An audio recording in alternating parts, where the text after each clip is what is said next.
Bismillahirrahmanirrahim. Assalamualaikum warahmatullahi wabarakatuh.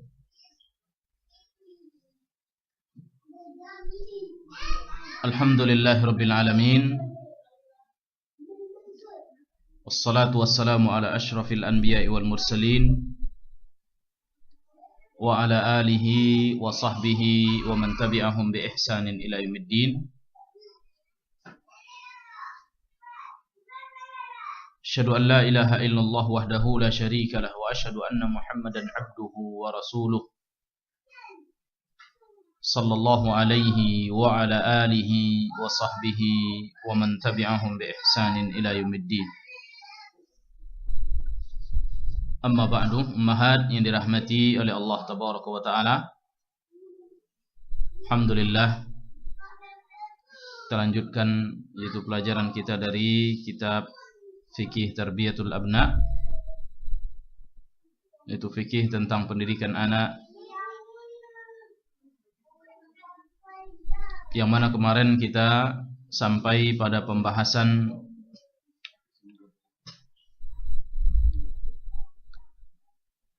yaitu memilihkan nama yang indah atau nama yang terbaik untuk anak-anak kita. Sudah kita sebutkan kemarin tentang kategori nama-nama yang terindah dan nama-nama yang dilarang kita namakan anak-anak kita dengannya, karena nama itu merupakan dari doa, bagian dari doa, sebagaimana hadis-hadis yang telah kita sebutkan tentang bagaimana dahulu nama-nama mereka itu terkadang menjadikan itulah sifat dari mereka, walaupun tidak sebuah kelaziman, ya, walaupun tidak sebuah suatu yang pasti, namun itu sudah merupakan yaitu doa yang tidak baik. Banyak juga orang yang kita lihat perangainya baik namun namanya buruk, atau namanya baik perangainya buruk. Namanya Muhammad, perangainya tidak seperti Nabi Muhammad. Namanya nama para nabi, namun perangainya tidak seperti mereka. Namun perlu kita ketahui bahwasanya nama ini juga para ulama menyebutkan bahwasanya dengan mengetahui nama anak, maka seseorang akan mengetahui karakter bapaknya, karakter kedua orang tuanya, latar belakang orang tuanya. Oleh karena itu kita lihat terkadang sebagian di antara kaum muslimin menamakan anaknya 1, 2, 3, 4, 5 nama-nama muslim, nama-nama orang-orang saleh, Muhammad, Abdullah, Abdurrahman, Aisyah, Fatimah, Zainab dan lain sebagainya, Ummu Kulthum. Kita tahu ternyata orang tuanya adalah orang yang taat, minimalnya orang yang taat, orang yang sedikit tahu tentang agama Islam. Namun kalau kita lihat ada keluarga yang anaknya mulai dari pertama namanya Dini, Dono, kemudian berikutnya Sarah, kemudian setelah itu Winda, afwan kalau ada yang tersebut sama dan mirip-mirip dengan nama yang seperti itu.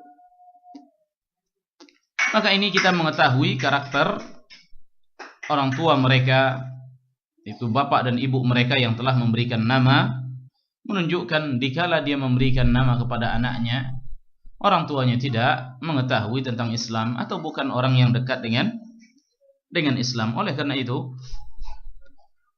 sebagian orang pernah mengucapkan dari namanya A'rif Abah,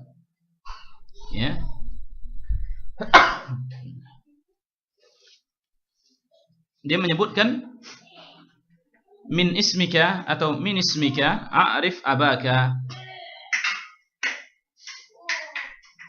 dari yaitu namamu saya bisa mengenal siapa bapakmu.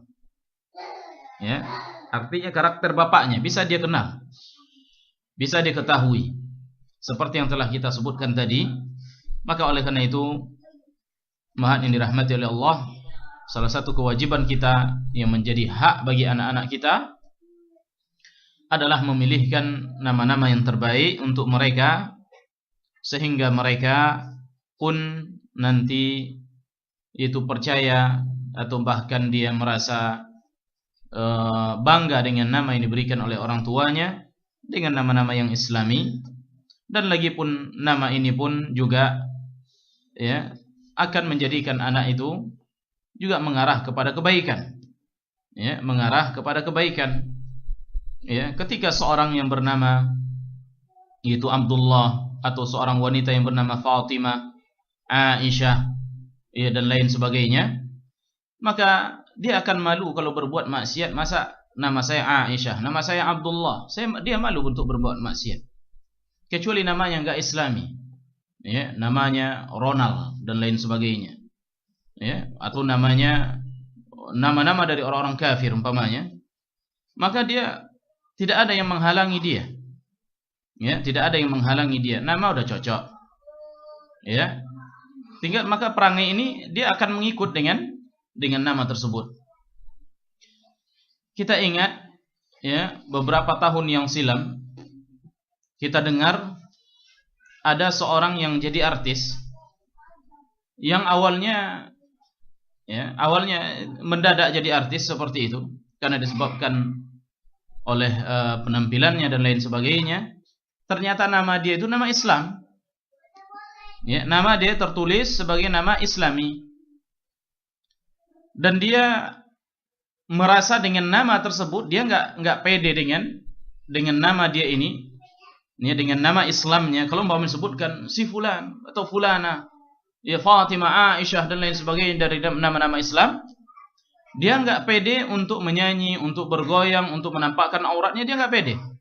Akhirnya apa yang dia lakukan? Dirubahnya namanya, ya, diganti namanya, diganti nama panggilannya.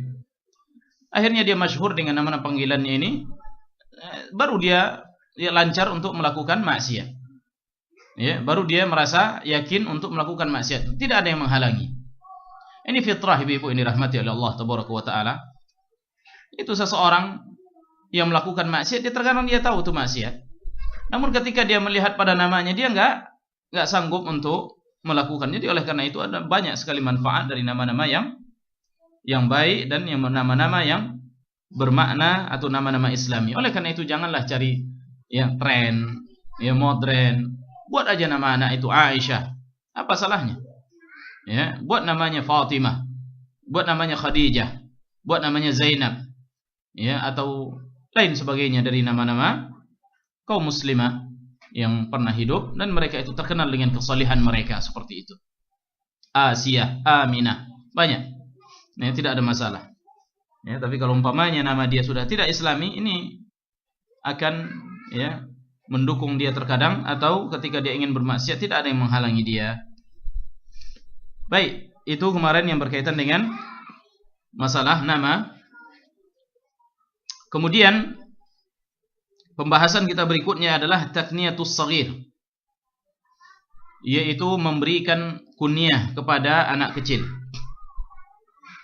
Baik, kunyah adalah panggilan seseorang itu dengan memakai di awalnya adalah abu, ummu, atau ibnu. Ya, abu, ummu, atau ibnu. Maka inilah yang disebut dengan kunyah. Umpama Abu Muhammad, ya, ummu Muhammad, ibnu Taimiyah. Ya, maka ini kunyah. Ya, ini disebut dengan kunyah. Dia dipanggil bukan dengan nama dia, tetapi dengan kunyah. Nah, kunyah ini dia sunnah. Oleh karena itu, kunyah ini dia sunnah. Mulai dari orang-orang yang, ya, dianjurkan bagi orang-orang yang sudah besar, apalagi yang sudah punya anak, ya, dan kunyah ini umum kepada setiap orang walaupun dia belum punya anak, ya, walaupun dia belum menikah, dan bahkan walaupun dia masih kecil baru lahir. Boleh bagi kita untuk memberikan kunyah kepada mereka. Ya, Nabi kita, ya, dikunyakan dengan siapa? Siapa kunyah Nabi kita, Ibu? Abul Qasim. Ya, karena Qasim adalah anak Nabi yang mulia SAW, ya, yang laki-laki. Ya, maka Nabi SAW dikunyakan dengan Abul Qasim. Dan para sahabat dahulu mereka juga biasa pakai kunyah. Ya. Adapun kunyah ini kepada siapa kita berkunyah? Boleh kita berkunyah kepada anak kita, kepada anak kita yang paling tua, ya, atau kalau ada yang laki-laki maka yang laki-laki, atau berkunyah dengan yang lainnya. Artinya yang bukan nama anak, ya, boleh, nggak ada masalah. Nabi SAW berkunyah dengan nama anaknya yang tua, yang laki-laki, yang bernama Qasim. Namun juga ada di antara para sahabat yang dia berkunyah bukan dari nama anaknya, tetapi terkadang ada sifat dan lain sebagainya. Ya, seperti Ibu, coba anaknya dulu Ibu. Ya, kemudian, ya, juga terkenal apa namanya Abu siapa lagi Ibu? Abu Hurairah. Nah, Abu Hurairah. Hurairah itu bukan nama anak dari Abu Hurairah. Ya. Hurairah itu artinya kucing. Dan dia tidak, ya, dan tidak dinama, dan anaknya tidak ada yang bernama Hurairah. Ya, Allahu alam sejarahnya kenapa Abu Hurairah dikunyakan dengan Abu Hurairah. Kemudian juga Ali bin Abi Thalib, dia diberikan kunyah oleh Nabi sallallahu alaihi wasallam karena ada suatu kejadian. Yaitu kejadian ketika Nabi SAW, ketika Ali bin Abi Thalib punya masalah dengan istrinya Fatimah. Fatimah jelas dia adalah anak Nabi yang mulia SAW. Maka ketika itu Nabi SAW datang ke rumah Ali, ditanya kepada Fatimah, di mana Ali? Maka dia jawab, dia tidak sedang di rumah. Ternyata dia di masjid. Maka Nabi SAW menjumpai Ali sedang terbaring di masjid. Maka Nabi SAW, yang mana ketika itu badannya berdebu, Nabi SAW membangunkan dia dengan kakinya sambil mengatakan, "Qum ya Aba Turab." Ya, bangunlah wahai Abu Turab. Ya, karena Nabi Ali ketika itu karena dia berdebu, maka Nabi SAW memanggilnya, "Bangunlah wahai Abu Turab." Maka semenjak itu Ali bin Abi Thalib dia dipanggil dan dia senang, ya, dipanggil oleh Nabi SAW dengan panggilan Abu Turab. Sampai dia katakan tidak ada kunyah yang lebih saya senangi terkecuali Abu Turab, karena itu Nabi yang mulia sallallahu alaihi wasallam yang beri. Nah, Abu Turab artinya ya yang berdebu, ya, bapak yang berdebu seperti itu. Ya. Jadi dia tidak dinamakan tidak mesti dikunyahkan dengan nama anak, ya, atau yang lainnya, boleh mengkunyahkan dengan nama-nama yang lain. Atau boleh kita mengkunyahkan dengan nama seseorang yang orang itu, anak itu belum lahir. Contoh umpamanya, dia masih gadis. Ya, wanita ini masih gadis. Namun dia ingin berkunyah. Dibuatlah kunyahnya dan dia bercita-cita umpamanya kalau nanti saya punya anak, saya ingin menamakan anak saya Abdurrahman. Maka ketika itu boleh dia berkunyah dengan Ummu Abdurrahman. Ya, walaupun dia belum menikah. Ya, atau belum lahir anaknya, atau belum dapat anak, namun dia pakai kunyah dengan kunyah yang mungkin nama yang sudah dia persediakan untuk anaknya, enggak ada masalah, boleh. Ya, jadi ada orang ketika kita tanya kunyahnya siapa? Belum menikah. Ya, ada lagi ditanya, kenapa kunyahnya siapa? Belum punya anak. Ya, jadi nggak mesti harus menikah dan tidak mesti harus punya anak baru kita pakai kunyah. Silakan pakai kunyah, yaitu dengan nama yang kita senangi, yang mungkin kita harapkan itu akan menjadi anak kita. Atau umpama kita dapat anak, kita berikan nama tersebut seperti yang kita kunyahkan diri kita dengannya, seperti itu boleh. Atau tadi kita sebutkan yaitu berkunyah dengan yang tidak, ya, yang bukan dari nama anak, ya, dan lain sebagainya. Ya, ummu fulan, ummu fulana, dan lain sebagainya boleh. Adapun anak kecil pun boleh. Nah, sebagaimana Nabi SAW pernah memanggil seorang anak kecil, saudaranya Anas bin Malik, yaitu yang dia ketika itu masih kecil dan sedang bermain-main dengan burung. Nah, tiba-tiba burung piaraannya itu meninggal pula, mati. Ya, burung peliharaannya mati.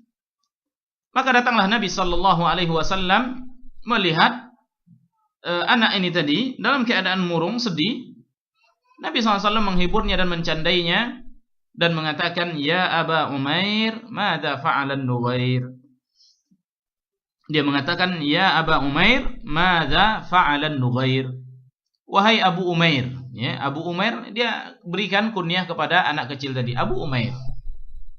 Ya, madza fa'alan Nughair? Apa yang terjadi pada burung peliharaanmu, kata Nabi yang mulia sallallahu alaihi wasallam. Ini menunjukkan bahwasanya anak-anak boleh diberikan kunyah, anak-anak kita boleh, enggak ada masalah. Baik, kemudian berikutnya yaitu jawazu qaulir rajul li ghairi waladihi ya bunai. Bolehnya kita mengatakan kepada anak orang lain yang bukan anak kita, wahai anakku. Boleh. Ya, dengan mengatakan umpama kita lihat anak orang, wahai anakku, boleh. Ya, boleh, enggak ada masalah sebagaimana hadis yang disebutkan oleh Anas bin Malik radhiyallahu an. Dia menyebutkan yaitu hadis, dia qala li Rasulullah, yaitu Rasul SAW berkata kepadaku, kata Anas, ya, Nabi SAW memanggilku, kata Anas, ya bunayya, wahai anakku. Ya, Nabi SAW memanggil Anas padahal Anas bukan anak Nabi sallallahu alaihi wasallam. Jadi boleh kita menyebutkan hal seperti itu kepada, ya, orang lain atau kepada anak orang lain. Hanya saja berbeda hukumnya dengan, ya, sebagaimana dibahas oleh sebagian para ulama tentang bagaimana pula hukumnya, yaitu suami memanggil kepada istrinya ummi dan istri memanggil kepada suaminya apa?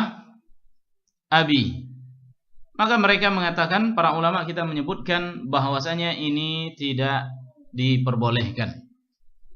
Ya, tidak diperbolehkan memanggil ummi atau abi kepada, ya, istri ataupun istri kepada suaminya. Atau panggillah dengan panggilan-panggilan yang ma'ruf dan yang biasa kita panggil, ya, suami dengan istri. Ya, tapi bukan dengan panggilan wahai ibuku, karena ummi artinya apa? Wahai ibuku. Suaminya memanggil kepada istrinya wahai ibuku. Nah, ini enggak boleh. Ya, demikian juga, ya, istrinya memanggil kepada suaminya abi, wahai bapakku. Nah, ini enggak benar. Tapi panggillah dengan ummu fulan. Ya, jangan katakan ummi. Umpamanya anaknya namanya Muhammad, ummu Muhammad sini. Tapi kasar, Ustaz. Enggak. Itu bukan kasar, enggak ada masalah. Ya, ummu Muhammad sini. Ya. Kalau umpamanya sebagian orang-orang kampung kita, kalau kita lihat, itu mereka pakai kunyah. Ya. Pakai kunyah mereka. Seperti di kampung kami, ya, ibu saya dipanggil oleh orang lain dengan nama saya, wahai ibunya si fulan, wahai ibunya Fikri. Dia sebutkan seperti itu. Ibu Fikri, dia sebutkan seperti itu. Biasa hal ini dipanggil oleh orang-orang kampung. Jadi daripada kita daripada ibu-ibu manggil suaminya abi, lebih baik ditambah dengan abi Muhammad, abi fulan, abi anu, dan lain sebagainya. Ya, untuk menghilangkan kesan-kesan yang seperti itu. Sebagian Kalau umpamanya ada seorang suami dengan niat menzihar, nah ini pembahasan yang lain, kepada istrinya, maka ini sangat berbahaya sekali. Baik, ini pembahasan kita yang kedua. Pembahasan kita berikutnya, Ibu yang dirahmati oleh Allah Tabaraka wa Ta'ala, al-aqiqatu anil maulud, yaitu mengakikahkan anak yang lahir. Nah, di antara kewajiban kita atau di antara perintah syariat kepada kedua orang tua, yaitu mengakikahkan mereka seperti yang telah disyariatkan oleh Rasulullah sallallahu alaihi wasallam. Ya. Nah, sekarang kita sedikit membahas masalah akikah dan coba diperhatikan permasalahan ini, karena ini banyak sekali ya terjadi kesalahpahaman di dalam mengakikahkan anak, ya, salah di dalam meyakini, dan ada juga yang tersalah di dalam pelaksanaan, ya, tersalah dia di dalam melaksanakan tata cara akikah, sehingga terkadang sebagian orang karena dia melihat akikah saudaranya, maka dia buat pula seperti itu, ya. Ada sebagian orang yang menambah-nambah ya perihal-perihal di dalam masalah akikah ini, masuklah dalamnya masalah-masalah bid'ah. Ya, oleh karena itu ketika hari akikahnya biasanya mereka harus pakai marhabanan, ya, harus pakai dibacakan berzanji, ya, dan lain sebagainya. Kemudian nanti ketika berzanji semua orang berdiri, kemudian anak dikelilingi, dibawa keliling sambil bawa gunting, kemudian ada air entah air kencur nggak tahu. Nah, setelah itu nanti ya setiap orang dipotongin rambutnya terus sambil marhabanan sampai selesai. Ya. Nah, ini nggak benar, jelas ini nggak benar. Ini bukan cara-cara yang dituntun oleh Rasulullah sallallahu alaihi wasallam. Ada juga orang yang sudah sedikit mengetahui tentang masalah sunnahnya akikah ini, namun terkadang mereka berlebih-lebihan, ya. Dan sebagian mereka ada yang meremehkan. Nah, bagaimana sebenarnya masalah akikah? Kita bahas. Yang pertama adalah apa yang dimaksud dengan akikah? Ya, akikah itu bahasa Arab. Apa yang dimaksud dengannya? Akikah ini adalah az-zabihatul lati tuzbah 'anil maulud sawa'un kana dzakaran am untha. Yaitu menyembelih, ya, az-zabihah allati tuzbah, yaitu seekor binatang yang kita sembelih, ya, dari kelahiran anak kita, baik yang laki maupun yang perempuan.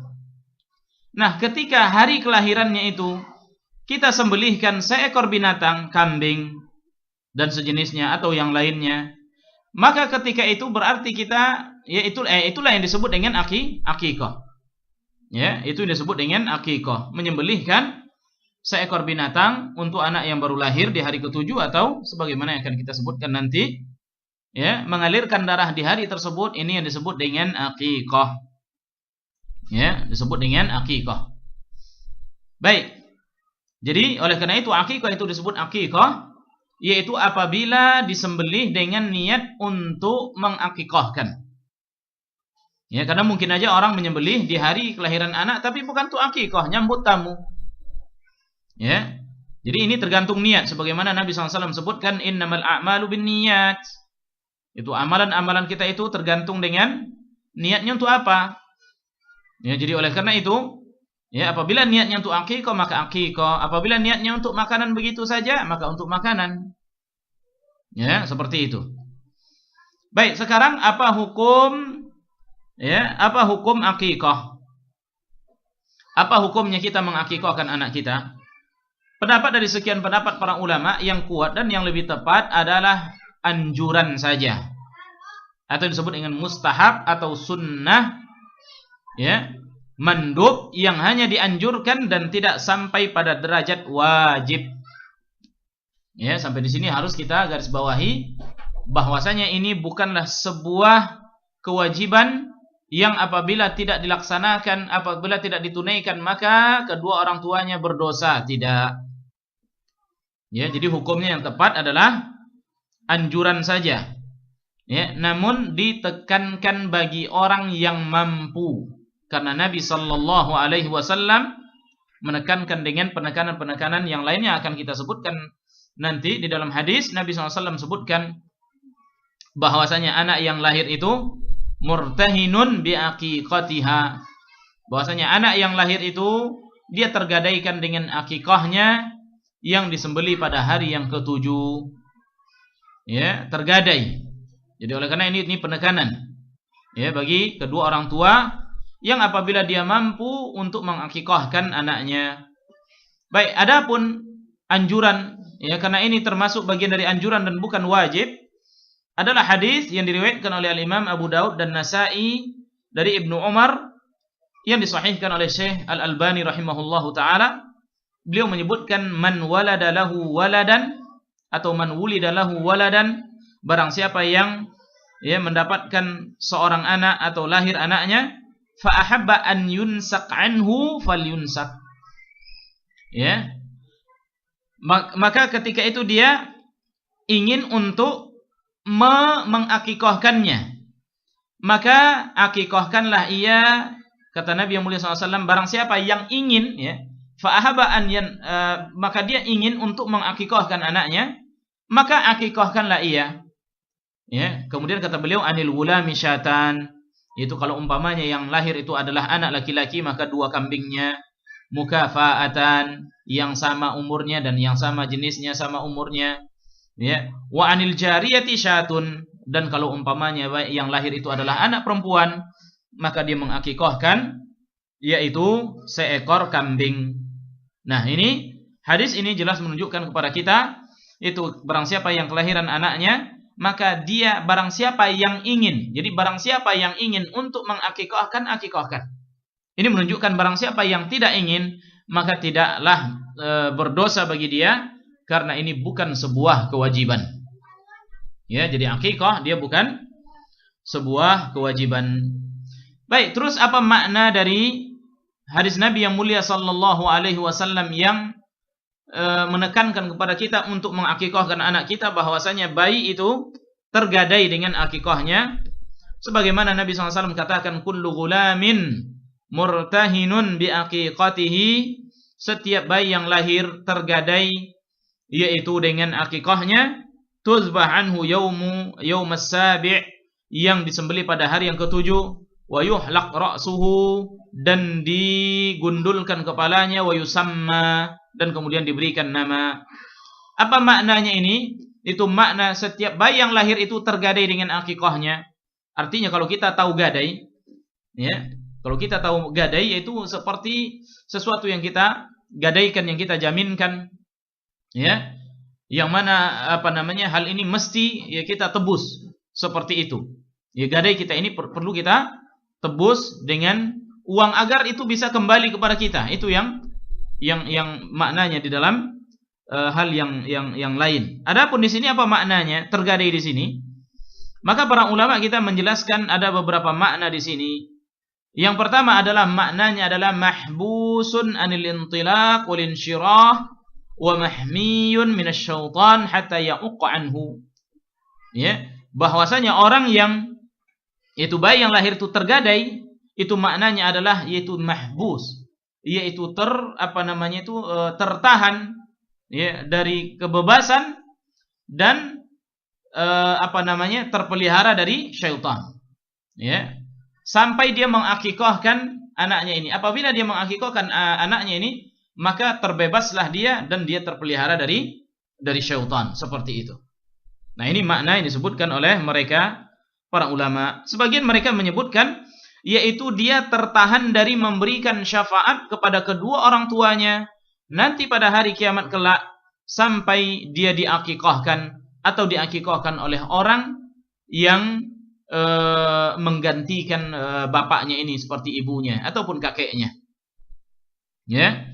Jadi maknanya kalau umpamanya ternyata anak ini setelah dia diakikahkan atau setelah dia lahir kemudian dia meninggal, artinya dia meninggal dalam keadaan dia masih belum baligh, sebagaimana hadis yang sahih disebutkan tentang bahwasanya anak ini nanti bisa menyelamatkan atau memberikan syafaat kepada orang tua mereka yang umpamanya orang tuanya masuk neraka, dia bisa mengeluarkan dengan syafaat ini dengan izin Allah Azza wa Jalla.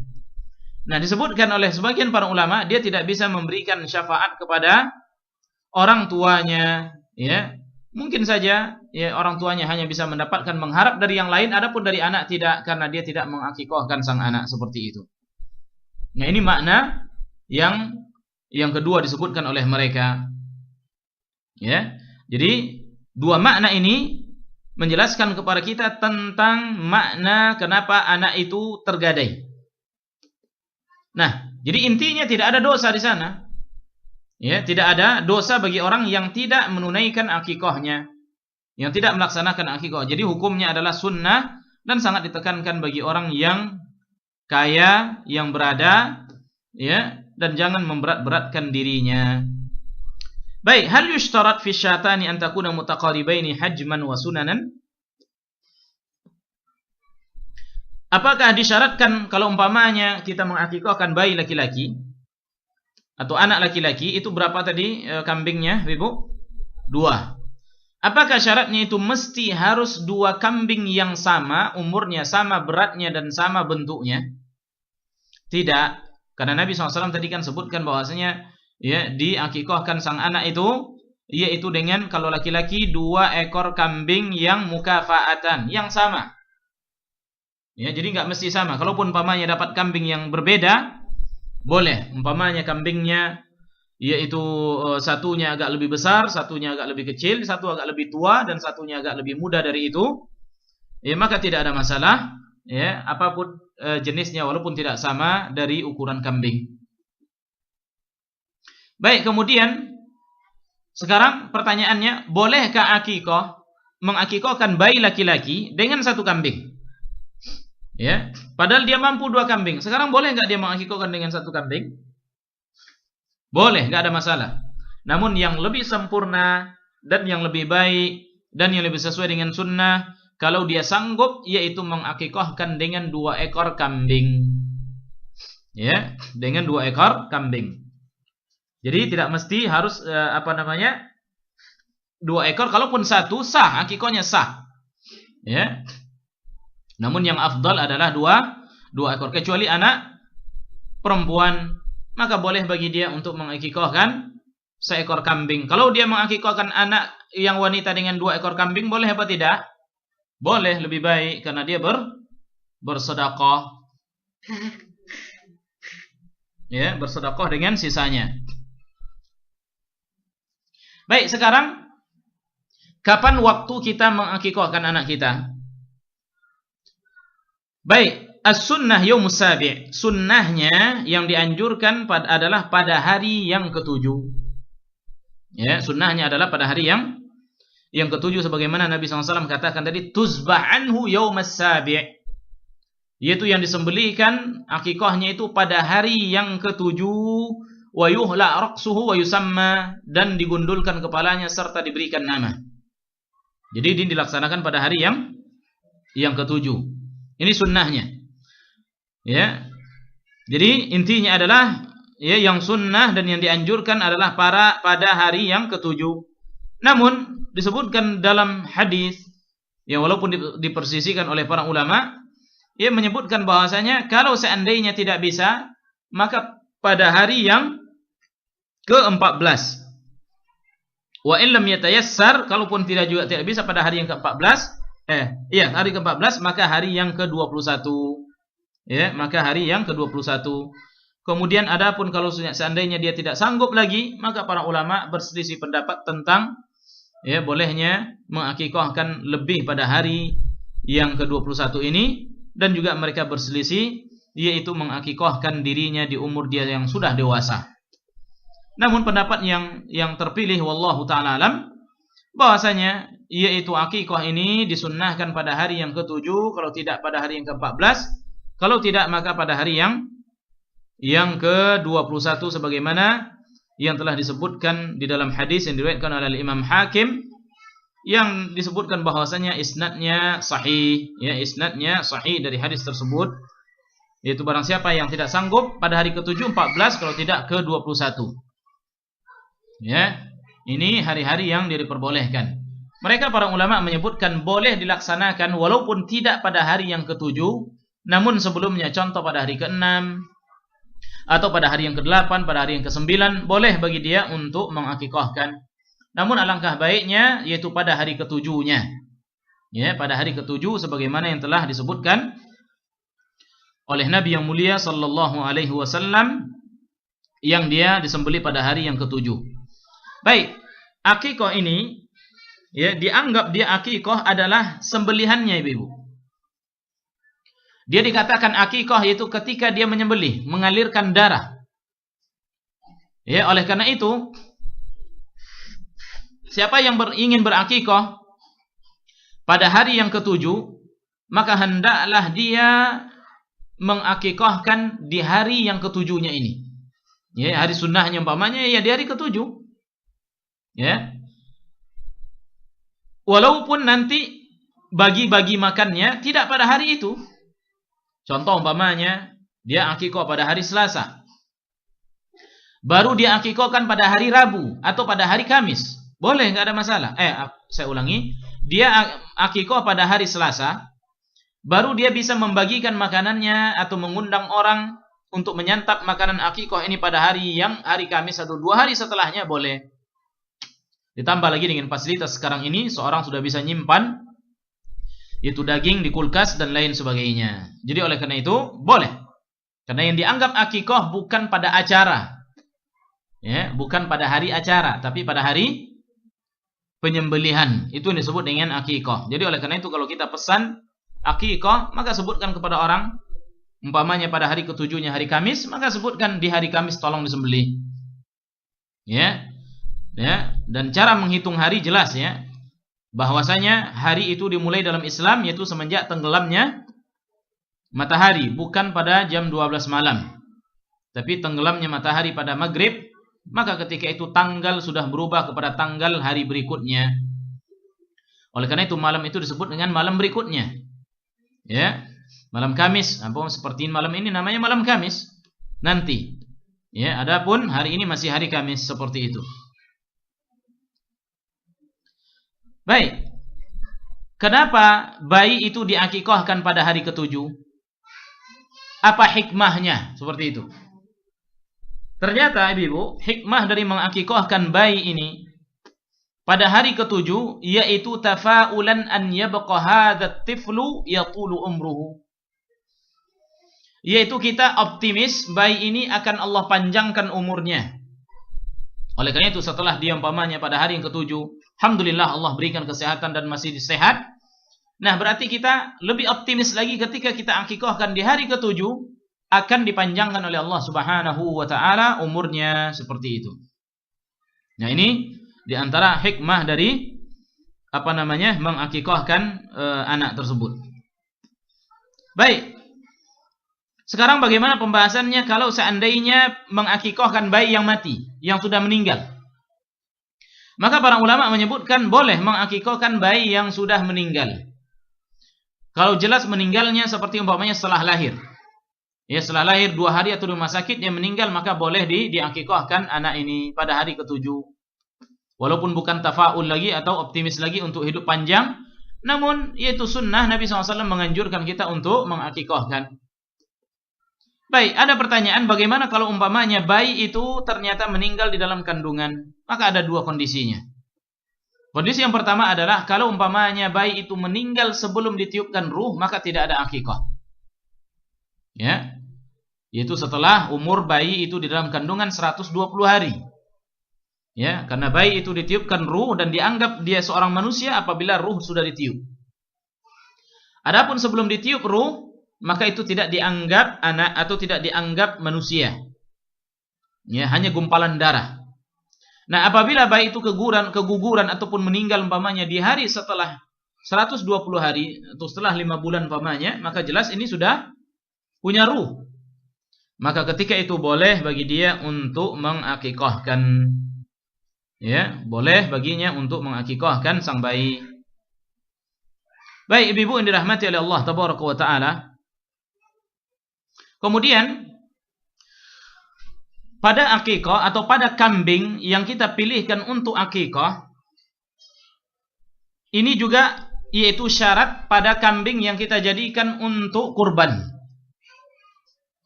Apa syaratnya, Ibu? Yang pertama, kalau untuk kambing itu umurnya setahun lebih. Ya. Kemudian yang kedua, kambingnya bukan kambing yang cacat. Ya, bukan kambing yang cacat, yang nampak cacatnya. Contoh umpamanya buta, nampak butanya, pincang, nampak pincangnya, sakit, nampak sakitnya. Maka ini enggak boleh. Cari kambing yang selamat, yang tidak cacat, yang tidak buta, yang tidak pincang, dan yang tidak sakit, seperti itu. Maka ini diperbolehkan. Ya, adapun yang mempunyai cacat tadi maka tidak. Baik, sekarang timbul pertanyaan, boleh enggak mengakikahkan selain daripada kambing? Boleh. Ya, bolehnya mengakikahkan dengan sapi. Dan bolehnya mengakikahkan dengan onta. Ya, namun yang afdal adalah apa yang disebutkan oleh Nabi yang mulia SAW, yaitu mengakikahkan dengan kambing. Ya, diakikahkan dengan kambing seperti hadis yang telah kita sebutkan tadi. Baik, sekarang ibu-ibu yang dirahmati oleh Allah Tabaraka wa Ta'ala, bagaimana dengan yaitu akikah yang kita buat? Mana yang lebih afdal? Apakah kita memasak dagingnya kemudian kita bagikan kepada orang, atau bagi mentah, atau kita undang orang makan tempat kita? Maka yang afdal, kata beliau, al-afdal wal ahsan, memasaknya kemudian disediakan di Indonesia, ya. Disediakan dengan nasinya, kemudian kita undang orang fakir dan miskin, atau karib kerabat, atau tetangga dan lain sebagainya untuk menyantap dari daging akikah. Ini yang afdal. Nah, sekarang boleh enggak kita memberikan daging saja, daging mentah? Boleh, tidak ada masalah. Bagaimana kalau umpamanya kita kotakkan? Boleh, tidak ada masalah. Bagaimana kalau kita bagikan sudah dimasak namun tanpa nasi? Boleh, tidak ada masalah. Karena yang dianggap akikah itu adalah yaitu menyembelih, mengalirkan darah pada hari yang ketujuh saja. Ya, itu yang dianggap dengan akikah. Ya, adapun memberikan makan itu bukan akikah lagi namanya. Itu cuma yaitu menyantap daging akikah. Ya, menyantap daging akikah. Ya, jadi caranya boleh. Yang pertama yaitu dibagikan mentah, atau yang kedua dibagikan setelah masak, atau yang ketiga adalah diundang orang makan di tempat kita. Baik. Sekarang boleh enggak kita tuan rumah atau bapaknya, ibunya memakan dari daging akikah? Boleh. Dia sama seperti kurban. Ya. Itu boleh kita memakan bagian dari akikah yang kita kurbankan atau yang kita akikahkan. Ya, yang kita akikahkan. Baik, kemudian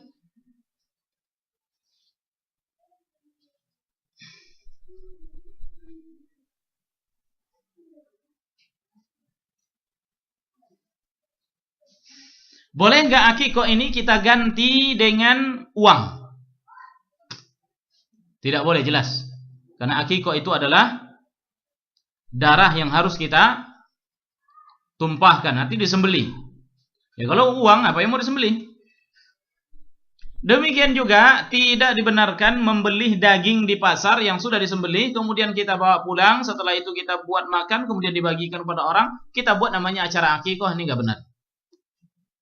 Ya, enggak benar cara yang seperti itu. Ya, karena akikah tadi dimaksud dengannya apa? Mengalirkan darah pada hari yang ketujuh, seperti itu. Baik, kemudian boleh enggak mengakikahkan yaitu bayi kita atau anak kita di negeri yang lain? Umpamanya orang Singapura mengakikahkan di Indonesia, atau orang Batam mengakikahkan di kampung. Boleh apa tidak? Boleh. Tidak ada masalah baginya. Atau umpamanya yang 2 kambing, 1 kambing di Batam, 1 kambing di tempat lain, boleh, enggak ada masalah.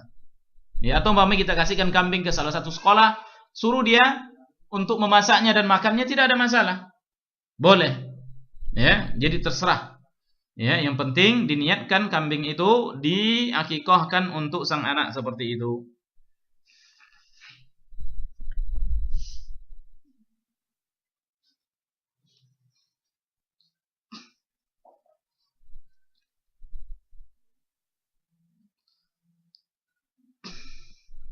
Baik, ini hal-hal yang berkaitan dengan masalah akikah. Ya, hukum-hukum yang berkaitan dengan masalahnya. Nah, semoga Allah Subhanahu wa taala mudahkan bagi kita untuk mengakikahkan anak-anak kita, ya, dan Allah mudahkan juga untuk penunaiannya. Dan satu lagi yang harus kita ketahui, bahwasanya ini adalah sunnah, anjuran yang tidak perlu kita membeban-bebankan diri kita. Karena ada sebagian orang dia nggak sanggup, dipaksakan sanggup.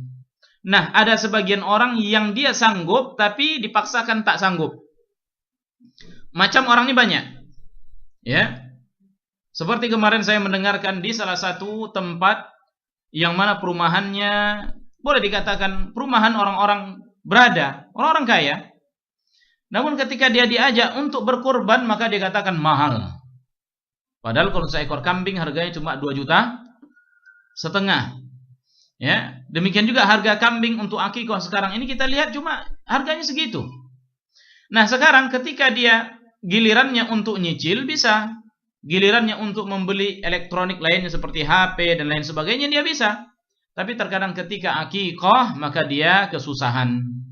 Nah, ini biasanya niat yang tidak tulus untuk mengakikahkan sang anak. Nah, ini hal yang berkaitan dengan akikah, semoga bermanfaat bagi kita. Insyaallah taala nanti kita lanjutkan kajian kita ini pada pembahasan kita berikutnya yang masih berkaitan dengan permasalahan dengan anak kita ini, yaitu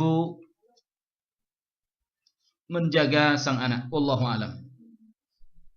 Kita juga sampai sini, semoga bermanfaat. Kalau yang kurang jelas silahkan ditanyakan kembali. Waalaikumsalam warahmatullahi wabarakatuh. Silakan. Ustaz, kalau seandainya kita mau berkorban untuk anak, nggak berkorban, tapi ada yang nyebut bilang ini kalau belum menikah itu belum boleh berkorban, itu benar nggak? Saya belum dapatkan permasalahan seperti ini. Banyak sekali pertanyaan orang. Kurban dengan akikah itu hal yang berbeda, ibu-ibu. Kurban ya kurban, akikah ya akikah. Datang waktunya akikah diakikahkan walaupun dia belum kurban. Ketika datang waktunya kurban, maka tidak ada masalah walaupun dia belum diakikahkan. Kembali kepada hukum yang saya sebutkan tadi, bagaimana hukumnya, yaitu akikah ketika dia sudah dewasa. Ya, para ulama menyebutkan bahwasanya hanya khusus untuk Nabi saja.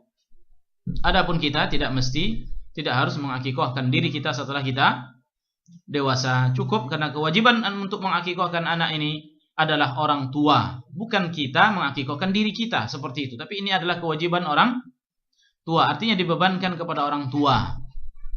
Jadi nggak ada masalah. Ya, walaupun dia belum akikah, ketika datang waktu kurban dan waktu kurban dia murah rezekinya, maka kurban tidak ada masalah insyaallah. Wallahu a'lam. Baik, ada lagi silakan. Terus kalau yang masalah nama anak itu, iya. Saya mau nanya, nama anak saya kan Azra itu A-D-Z-R-A. Azra. Nah, jadi itu artinya gimana, bagus apa enggak, atau boleh apa enggak? Azra. Saya mikir. Saya lihat di buku sih kemarin julukan Siti Maryam. Nama kecil Siti Maryam. Kalau ibu sudah melihat buku yang bisa dipercaya, saya nggak bisa ingat semua ya. Azra itu apa artinya? Azra. Iyalah. Saya juga belum bisa untuk menjawabnya karena belum nangkap ke sana ibu. Iya, tapi kalau umpamanya ada buku yang dibaca maka nggak ada masalah, tapi tepatkan. Iya, mungkin kalau bisa dipercaya maka nggak ada masalah. Mungkin ada beberapa nama yang mungkin nggak ma'ruf di sisi kita. Insyaallah nggak ada masalah. Iya. Terus yang nama-nama anak yang nama malaikat ya katanya nggak boleh Ustaz ya? Makruh itu. Jibril, Mikail. Kayak Ridwan itu nggak Iya, kalau Ridwan dia bukan hanya untuk malaikat aja. Ya, Ridwan itu bukan hanya untuk malaikat saja. Jadi boleh, nggak ada masalah. Seperti juga Malik. Malik bukan hanya untuk malaikat saja. Ya, ada nama khusus seperti Jibril, Mikail, Israfil, Malakul Maut, ya, malaikat maut dan lain sebagainya. Maka ini ya, nama-nama khusus untuk dia. Zabaniyah, ya, ini nama-nama khusus malaikat. Adapun Ridwan dia bisa jadikan sifat. Ya, Malik itu juga ya, tidak semuanya ya. Jadi kalau Malik Ridwan boleh, nggak ada masalah insyaallah. Ya, dia mengambil bukan dari nama malaikat tapi dari arti. Ya, dari arti nama tersebut. Ya, Ridwan artinya yang diridhai. Seperti itu. Ustaz ada bilang tidak boleh memanggil nama istri atau suami umi atau abi. Iya. Kan misalnya kita ingin membahasakan di depan anak-anak, misalnya umi gitu kan di depan anak-anak. Karena kalau kita memanggil pakai panggilan lain misalnya apa adek gitu kan, nanti anaknya panggil abang pula ya. Manggil saya, misalnya sayang adanya sayang itu ambil itu gitu kan. Iya. Itu gimana Ustaz? Baik, kalau hanya untuk membahasakan tidak ada masalah, tapi jangan kelewatan. Paham kelewatan? Maksudnya? Ya, artinya ketika untuk tidak membiasakan anak pun di dalam kondisi anak tak ada, itu panggil abi umi juga. Nah, jadi kalau untuk membahasakan ada anak umpamanya dibahasakan. Ya mungkin di situ ada untuk pembiasaan, ada pendidikan, mungkin nggak ada masalah.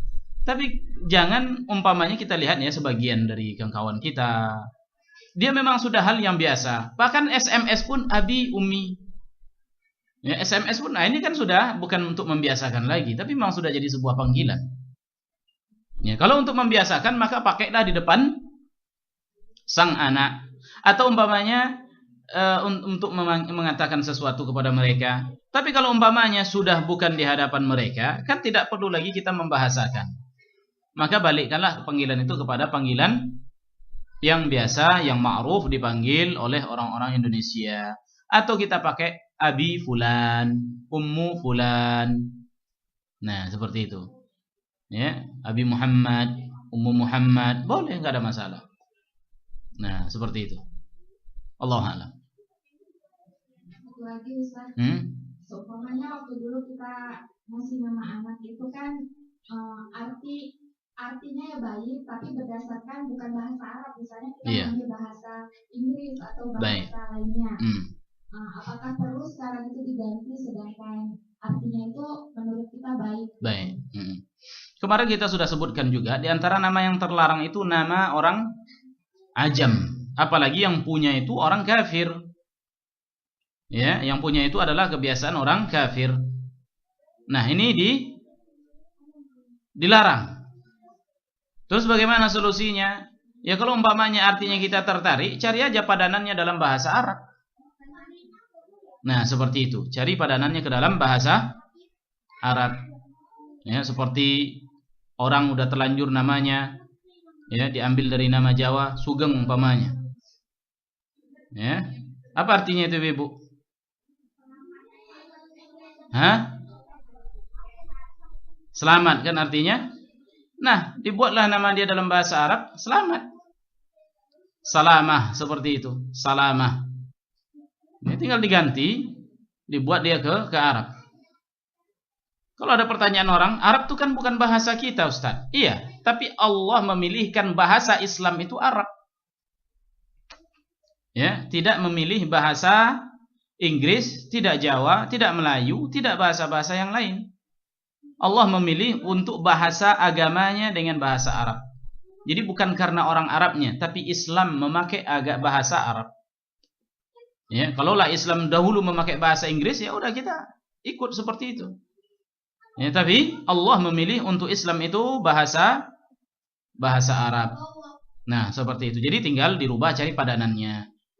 Maknanya pada bahasa Indonesia, nanti cari padanan dalam bahasa Arab. Nah, seperti itu. Allahu a'lam. Penggantiannya itu harus maksudnya ganti di akte atau cukup panggilan namanya saja gitu. Baik. Sama satu lagi Ustaz. Satu dulu, nanti lupa. Ya. Yang kalau bisa dirubah dari semuanya.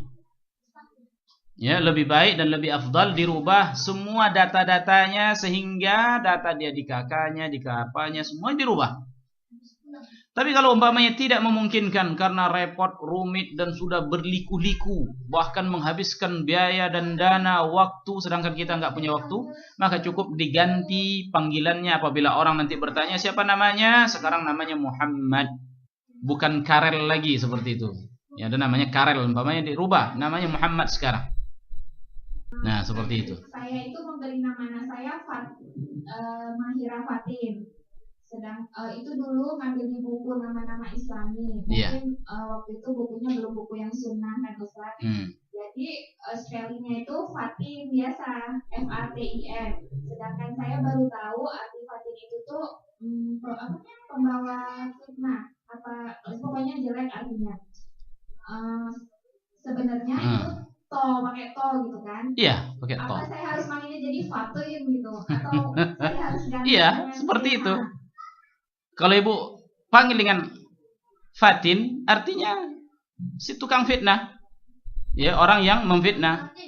Tapi kalau Fatin, ya tinggal dirubah Fatin, tin. Biasakan ya, karena lisan kita bukan lisan orang Arab ya.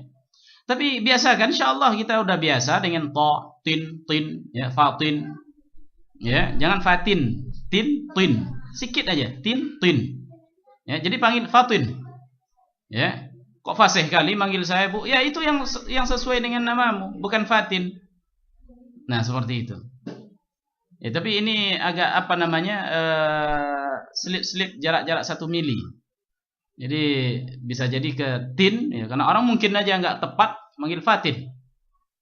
Ya kalau mau merubah ya silahkan, nggak ada masalah. Tapi namanya bagus dengan huruf to, ya dan kurang bagus dengan huruf ta.